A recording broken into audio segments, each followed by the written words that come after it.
ચલો અલા ઊંઘવું નથી, 11 વાગ્યા. શું જોવું છે? Big boss.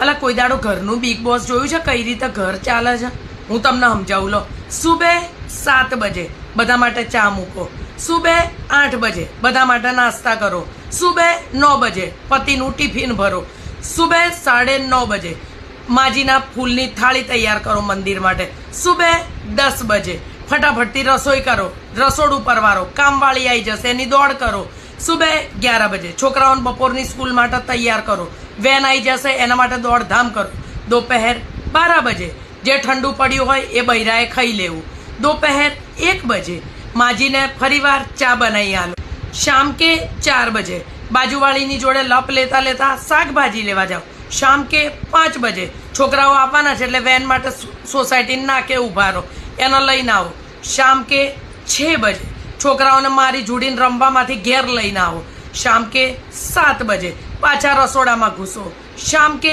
8 બજે બધાની થાળીઓ પીરસો, શામ કે 9 બજે વાસણો ઘસો કામવાળી બહેનની જેમ. એટલે આ બિગ બોસ ઓછું છે? તો આ નવરીઓને જોવી છે આ બધીઓને આવડત શું? અડધા કપડાં પહેરીને તમારા જેવા લોકોને લુભાવતા છાનમાના પથારા ભેગા થાવ, ભેંસની જેમ હુઈ રહો છો સવારે 8 વાગ્યા સુધી. મારે કામ પરવારવાનું હોય છે, મશીન ચાલુ નથી થતું પછી વહેલા. હેડો ફટ